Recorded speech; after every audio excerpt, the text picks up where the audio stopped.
সুবর্ণচর উপজেলা পরিষদ নির্বাচনে নোয়াখালী ৪ আসনের সংসদ সদস্য একরামুল করিম চৌধুরীর অন্যায় আচরণ ও দলীয় সিদ্ধান্ত অমান্য করায় তার বিরুদ্ধে সাংগঠনিক ব্যবস্থা গ্রহণ সহ সংসদ সদস্য পদ স্থগিত চেয়ে সংবাদ সম্মেলন করেছে নোয়াখালী জেলা আওয়ামী লীগ।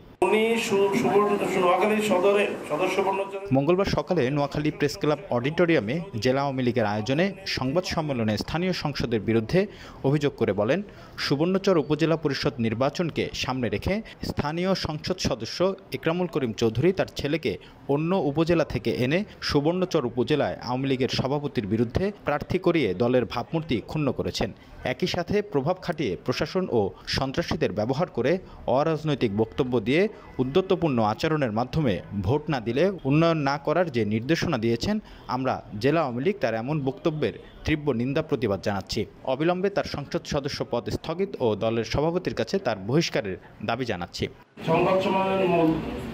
উদ্দেশ্য হচ্ছে যে উনি নোয়াখালী সদরের সদস্য সুবর্ণচরের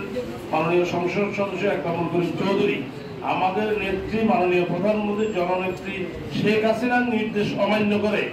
তার ছেলেকে জেলা আওয়ামী লীগের সভাপতির বিরুদ্ধে প্রার্থী করেছে এবং তার জন্য সেখানে সন্ত্রাসীদেরকে এনে অরাজনৈতিক কর্তৃত্বপূর্ণ বক্তব্য দিয়ে জেলা আওয়ামী লীগের সভাপতি সহ জেলা নেতৃবৃন্দকে হেয় করার যে করছে পায়তারা করছে, এটার জন্য আমরা মাননীয় প্রধানমন্ত্রী আওয়ামী লীগের সভাপতি জননেত্রী শেখ হাসিনার কাছে আহ্বান জানাবো তার সংসদ সদস্য স্থগিত করে তাকে দল থেকে বহিষ্কার করা। ধন্যবাদ। এ সময় উপস্থিত ছিলেন সুবর্ণচর উপজেলা পরিষদের চেয়ারম্যান পদপ্রার্থী ও জেলা আওয়ামী লীগের সভাপতি অধ্যক্ষ HM খায়রুল আনাম চৌধুরী সেলিম, জেলা আওয়ামী লীগের সাধারণ সম্পাদক ও নোয়াখালী পৌরসভা মেয়র শহীদ উল্লাহ খান সোহেল, সহ সভাপতি অ্যাডভোকেট শিহাবুদ্দিন শাহিন সহ জেলা ও উপজেলার বিভিন্ন পর্যায়ের নেতৃবৃন্দরা।